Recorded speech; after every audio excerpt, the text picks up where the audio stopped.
maanta oo kale 26 Juun 1960 ayay xornimada ka qaadatay Soomaaliya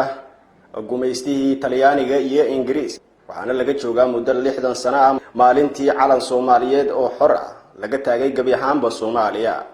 sidoo kale waxa maalmo yar kadib loo dabaaldegaya maalintii ay xoroobeen goboladii koonfureed iyo midowgii labada gobol ee waqooyi iyo koonfur xalay ayaa degmada Buurdhuubo ee gobolka munaasabada 26 Juun laga xusay waxaana ka soo qayb galay maamulka degmada Buurdhuubo ururka dhalinyarada ururka haweenka ciidamada xoogga dalka Soomaaliya oo sugayay amniga degmada iyo goobta lagu qabanayay munaasabada 26 Juun ugu horeyn waxa goobta ka hadlay qaar kamid ah bulshada ku dhaqan degmada Buurdhuubo iyagoo ka hadlay muhiimadda ay leedahay munaasabadan lana wadaagay gabi ahaanba shacbiga Soomaaliyeed sidoo kale waxa goobta ka hadashay gudoomiyaha ururka haweenka degmada Buurdhuubo Xamdi Cabdullaahi Cali iyadoo sheegtay in ay ka haween ahaan ku faraxsan yihiin munaasabada 26 Juun ayna tahay maalin ku weyn ummadda Soomaaliyeed guuradii ama in sheegay 26 Juun oo ku beegan maalin ay sheegay aad ugu weyn Soomaaliyeed iyo macnaha dhan walba ay ka heshay xurriyadda waxaan qaban qaabadeedii bilownay maanta 8 saac u istaagnay oo duhurnimo haddana waxay saacadu ku beegan tahay adiga macnaha waa 6 saac oo habeenimo alaas waxaan u soo joodnay oo u dabaaldegaynay oo u faraxsanayn oo macnaha dhan walba uga wadnay waxay ahayd dadaalkeeda dabaaldegaas farxaddanada lama soo koobi karo iyo shucuurtanada waxaan marka ii sheegay aan u mahad celinayaa maamulka degmada oo ayagana garab nagu siiyay inaan ii sheegay waqtigaan qaadano oo macnaha amnigeeda naga sugay magacaygu waa Maxamed marka waa ku mahadsantiin أنا رجيم حقهم بريانة يا أمة الصوماليين والبين جوجان أنبلي عليه ما أنت ليش وحوتها من كارهان أنا جرب بوربوه ما ممكن لمان المؤدين كأورك دلنيرة أورك كويوين كوحكرت كمان ما أنت وحوتها جنين ما لين وما أنت قرنوا عقاب الله أبي ما لنا وتها ما أنت رمحك ما سونا سند عاون ما وصل ما أنت أنا إلا ما أنت وتها جنين عاون سونا سند ما وصل ما أنت أمة الصوماليين وهم بريانة يا وحلي هاي يقولني ما الله dhinaca kale waxa amniga sugayay ciidamada ammaanka degmada Buurdhuubo iyagoo baarayay shacabka iyo baabuurta soo galayay degmada si ay u xaqiijiyaan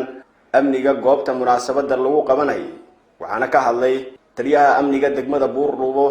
Nuur Kadiya Ibrahim isagoo sheegay in ammaanka degmada uu sugan yahay isla markaana ay u taagan yihiin mar walba ciidamada xoogga dalka Soomaaliya ka qayb qaadashada sugidda amniga goobaha lagu qabanayo maalmaha xorriyadda Soomaaliya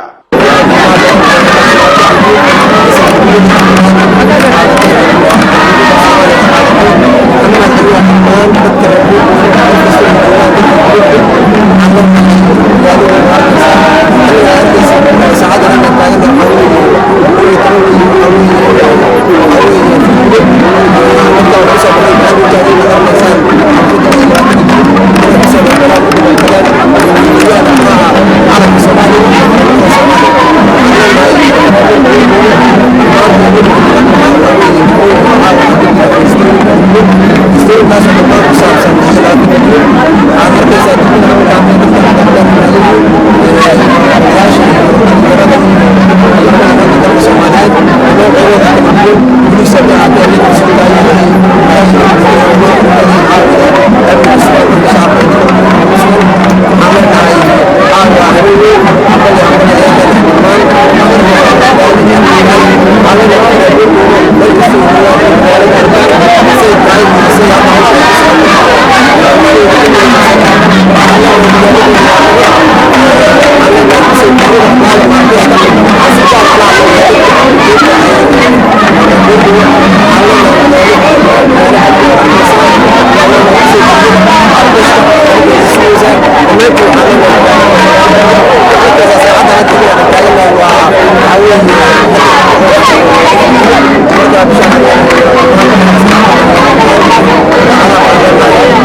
waxaa goobta ka hadlay gudoomiye ku-xigeenka degmada Buurdhuubo Cabdiraxmaan Cabdullaahi Cali Sanbuur isagoo sheegay in maanta ay ku weyn tahay gabi ahaanba Soomaaliya ayna la wadaagayaan shacbiga Soomaaliyeed isla markaana ka maamul ahaan ay u taagan yihiin xuska maalmaha xorriyadda.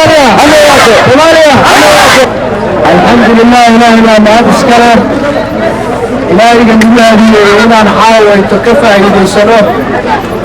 habeenkaan aadkiyaa ku qiimo badan kaasoo aan la wadaagayno ummadda Soomaaliyeed qabaniyada 26 Juun iyo maalmaha xorriyadda Soomaaliyeed waxaan rabnaa inaan farxaddanada iyo reerayntanada aan la wadaagno dadweynaha Soomaaliyeed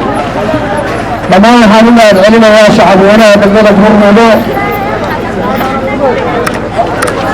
ururka haweenka dhalinyarada waxgaradka culimaa'idiinka dhammaan ciddii soo abaabushay xafladda qiimaha badan oo aan ku maamuusayno calankanaga waxaa maanta calankanaga uu jiraa waxaan xorriyadda qaadanay 1960 Juun 1960 ayaa waxaan qaadanay xorriyaddii Soomaaliya kooda miyiga waxaa midoobay gobollada waqooyi iyo koonfureed ayaa midoobay dadkii waa la socotaan haddeer inay waraaraha iyo Somaliland ay maqan yihiin soo dadkii madaxweynaha qaranka madaxweyne maxamed cabdullaahi farmaajo wuxuu wadaadada la galay maamul goboleedka Somaliland waxaan rajaynaynaa Soomaaliya inay midowdo waxaan ilaahay ka baryaynaa Soomaaliya oo mid ah oo hal calan leh saa dadkii calankaa waxaa u soo dhintay dad aad iyo aad u badan ayaa ugu jira qabuuraha oo dhulka hoostiisa ku jiro annagana waxaan rajaynaynaa inaan u dhimanno annaga oo difaacayno dalkanaga